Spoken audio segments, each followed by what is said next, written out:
Hello, and thanks for stopping by. Empath Lives Matter. Today is Father's Day. I believe that's June 16th, 2019. Yes, I am an empath.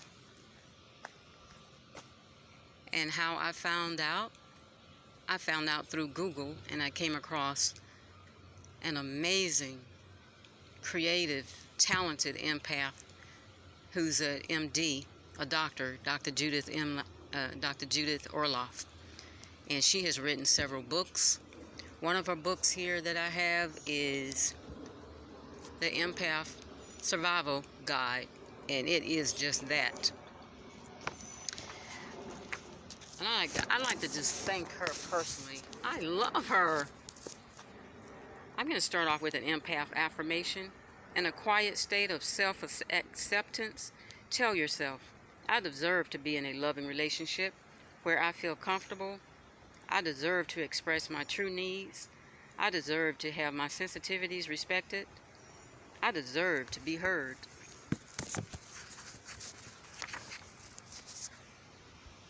Now, the doctor here has created an IQ sensitivity test for empaths. She says, make sure your partner respects your sensitivity. As an empath, your next step is to ask yourself whether a potential partner honors your sensitivities. Very important question. While getting to know someone, share that you're sensitive and how that means you feel emotions strongly and value having time alone. The right person will understand, while the wrong person will criticize you for being overly sensitive, a clear sign that someone might not be right for you. I advise my patients to screen the people they date for their sensitivity IQ. What is that, you might say? Or you might say, WTF? Okay, let me explain a little further. The following assessment will help you to understand. Okay, self-assessment. Determine your partner's sensitivity IQ. Do they treat you lovingly and respectfully? Do they care about other people and have close friends? Do they treat the parking lot attendant or food server well? Are love and friendship a priority in their life? Do they respond well when you set limits and boundaries? Are they kind to children and animals?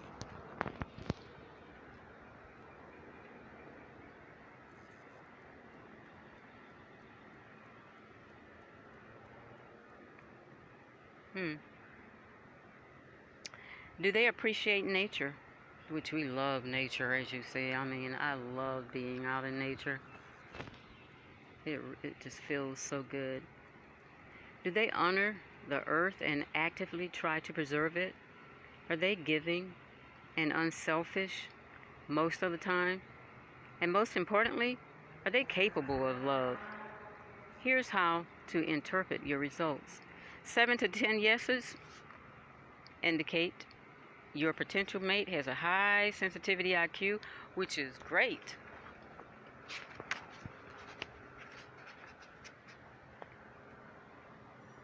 If they have 3 to 6 yeses, indicate a moderately high sensitive IQ. Okay, we can live with that.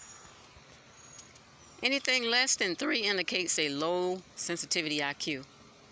This person's ability to be a sensitive partner is questionable unless they get coaching or therapy to grow. And if you have 0 yeses, hello. This is a sign for you to run in the opposite direction and don't look back and find a more emotionally aware partner. Not all empaths want or need to be in long-term soulmate relationships, and that's okay. You know, that is really true. If I could turn back the hand of time, I wouldn't have ever gotten married. And I went through 3 marriages. One should have been a null. Okay, 2 marriages. It's okay to, I feel for me it is okay to date someone and you don't have to get married. That's just society putting the pressure on. It's not everyone's path to be part of a couple. Growth can come in many other satisfying ways. Sometimes empaths need a break from relationships to be with themselves, to grow and heal, which is also fine. One empath told me, "I've been happily single for 3 years. I tend to put my others first and ignore my own needs in a relationship. So eventually, I become unhappy." That is a very popular statement. It really is. I feel more empowered when I'm single because relationships can throw me off center. But I do want to get to a point where I can feel empowered in a relationship. Just like when you're in flight on let's say for an example, one of my favorite aircraft, a 757. And, the pilot is experiencing turbulence. And he says, "Okay, folks, I'm going to drop the oxygen mask, But for the adults who have children or anyone else, make sure that you put your oxygen mask on first before assisting your child or your loved ones. You got to take care of yourself first. And then you can extend the love."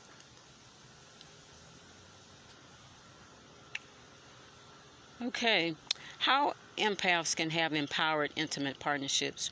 Research has shown that sensitive people are more likely than others to be single, divorced, or separated, and less likely to have ever been married. Did I just read that? Okay, I'm sorry. After the motorcycle came by, I totally lost it for a minute. One interpretation of this information is that empaths and sensitives tend to have special needs that make marriages more challenging for both them and their partners. But if you do not want intimacy, how can you create an empowered partnership?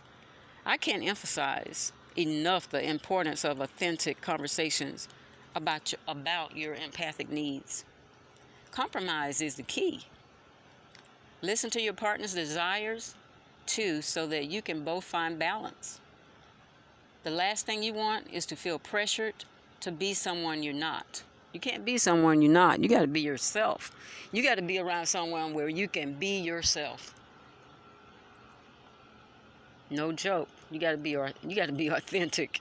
You got to be real with someone. That's how you need to feel around that person. If you don't feel that way, then you need to keep on trucking, baby. Just like that song that was written long ago. Keep on trucking, baby. Okay. Empaths will have issues to resolve in relationships, no matter how good the match. And that's like all relationships. You're gonna have to come together, a gathering of the minds, a meeting of the minds to conversate and talk about the issues at hand. If you're embarking on or have been in a long-term relationship, here are some points to discuss with your partner about how to love an empath and the common challenges and adjustments necessary to create a successful relationship. 12 secrets for the empath in love. Number 1, value regular alone time to decompress and meditate.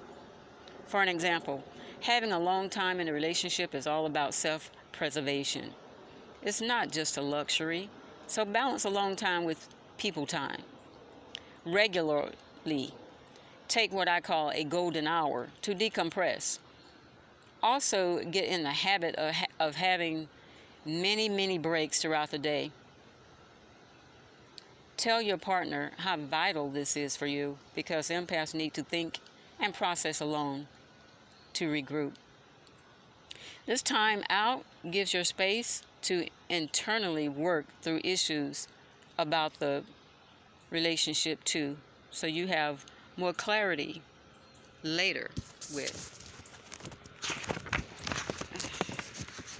your partner. Sometimes you can have quiet time together. You don't want to be alone. You just want to be left alone. You get that? You don't want to be alone, but you just want to be left alone. When you lovingly explain this to your partner, I mean lovingly, don't go with an attitude and argue and all that stuff. Just talk it out lovingly. They're less likely to feel rejected or to take it personally. Make the matter about you and your own sensitivities rather than them. There are ways to resolve the classic empath dilemma of needing alone time. When I was on a book tour and I felt talked out after being with people all day, my partner would call me in my hotel room and we connected in silence. That's love. When you have a partner that understands you and you've just been communicating all day and they call you and they understand, just be there. But I just don't feel like talking, but I just want your presence on the other end of that phone. I can't be with you right now. I'm out of state, but I just want to know that you're there for me without speaking. That's love, baby, all day long.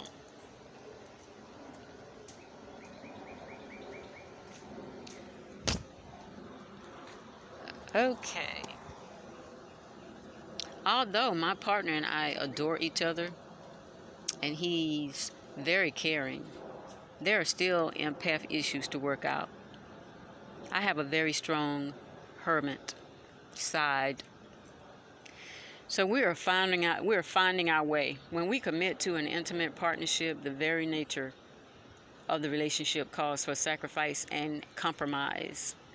But we don't want to compromise our soul. We must reach for a balance. Number 2, discuss how much time you want to spend socializing. As an empath, especially the introverted ones, have a more limited capacity for socializing than people who aren't empaths. We truly enjoy being alone in situations where others would prefer being social. One empath told me, I would rather watch Netflix and order takeouts than to go to a party. Another empath shared, I like people, but the loss of alone time is scary. It's like not being able to breathe, but too much free time leaves me feeling disconnected. Given this, try to reach a comfortable compromise about how much you socialize if your mate isn't an empath. Here's what I did when I was on vacation with my partner in the Bahamas. We stayed at a bed and breakfast where everyone are at dinner together each night, okay? He likes that and felt it was a good way to get to know interesting people. But I tend to be antisocial at times and don't enjoy small talk. Getting to know lots of strangers would drive me crazy. So we discussed what to do. One option was for me to eat alone in my room, which I normally would have done since that what I'm comfortable with doing. But I didn't want to miss out on being with my partner, so we compromised. First, we're at dinner together on the dock. Just the two of us. Then he spent time afterwards getting to know the other guests while I took some alone time. This compromise worked because We each got what we needed. An empath I know in a similar situation told me that her fiance liked sitting at the big social tables when they were on a cruise. Crowded cruises can be difficult for empaths, and she found this activity really drained her. I can see why. For a few days, when her fiance became ill and stayed in his room, she dined alone and enjoyed it. Many people asked her to join them. I guess they felt sorry for me, she said, but I would politely decline. I love my own company. Very few people can understand that, but now my fiance does. Number 3, negotiate and make adjustments in physical space. Breathing room is essential. Have you ever been in the grocery store? I mean, this is with anyone, but especially an empath, you have to get in line. For me personally, I won't get too close, but then, the person behind you want to come in your energy field. And I've been in situations where I politely, ask them, hey, can you just please just back up just a little bit? I just need space. Or I'll leave that line and, go to another cashier that doesn't have a line. So decide what kind of space you need and establish some ground rules with your partner. Ask yourself, what arrangements work best? Is it having a private area to retreat to, such as separate bathrooms? A must for me. Same here. Okay, separate wings, apartments, or houses. Whatever you decide is fine as long as you agree not to crowd each other and avoid hovering close by. When traveling together, you may prefer adjoining rooms with your own bathroom. I do. If sharing a room is the only option, hanging a sheet as a divider could help. A former boyfriend gave me the present of a keep out sign, which was perfect for me. Also consider scents and chemical sensitivities in your environment, since empaths have an acute sense of smell. Express your preferences. For instance, you may need to insist on no aftershave, perfumes, or synthetic body oils. Essential oils may be fine, but synthetic ones can be toxic to empaths. As long as you get the authentic ones, which I love, the ones by now I get from GNC, as long as it's, those work for me. And one of my favorite ones is, they used to tell me, okay, if the product is now, it's automatically organic. So now they have the organic on top of the organic, right? But my favorite one is, my favorite two are organic tea tree oil and lavender. I mean, tea tree oil alone has over 101 uses. I mean, you can put one drop in your laundry in the washer.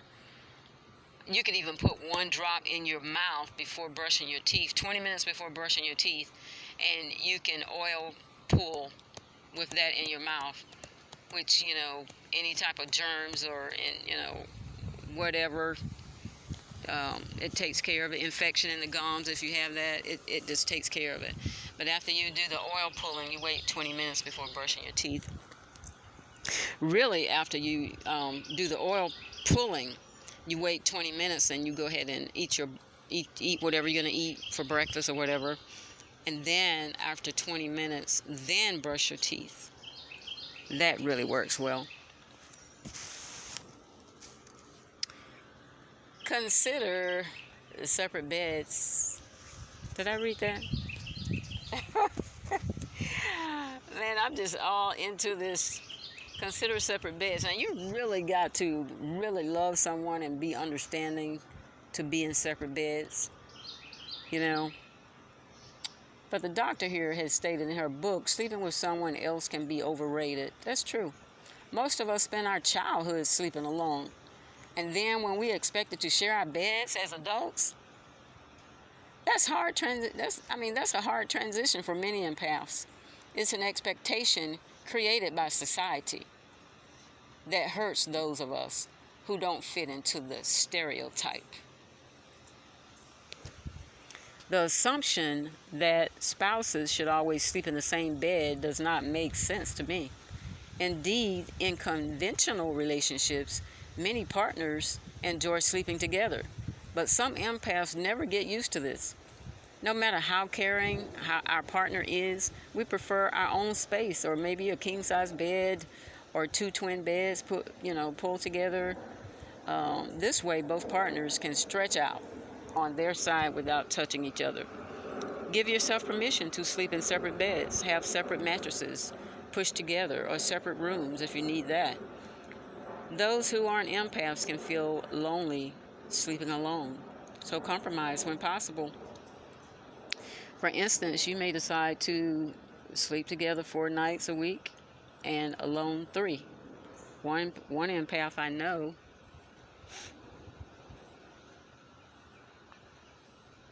talked to her partner about loosening the snuggle hold during sleep. She needed not to be held so close all night.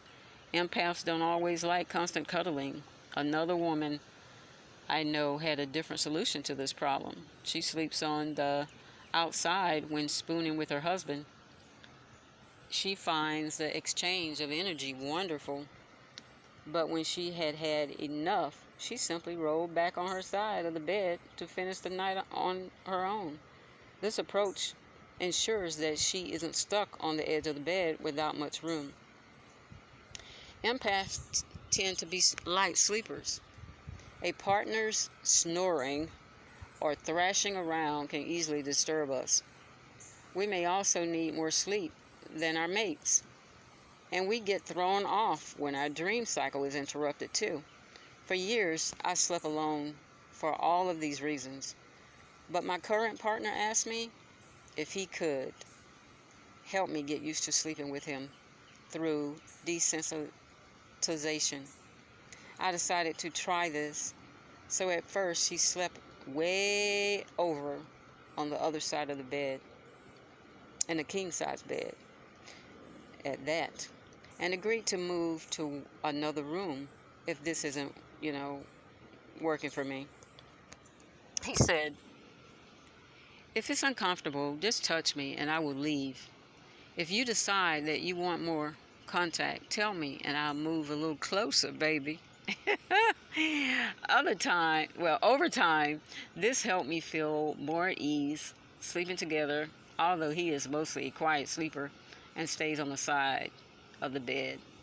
Still, if he gets too close and I want more space, I ask him to move over, and he does. You say, nudge him, "Hey, baby, can you just move over a little bit?" "Yeah, baby, anything you say." That's the way you deliver the message. Some empaths like staying up late because the only time they can be alone is when their mate and kids are asleep. If you can relate, share your need for this arrangement with your partner so that they understand. Okay, I'm going to stop with those 4. We're in with 5. Start with number 5 tomorrow. All is well. That's another positive affirmation from Louise Hay. You can check out her work again, like I've stated before, hayhouse.com. She was wonderful.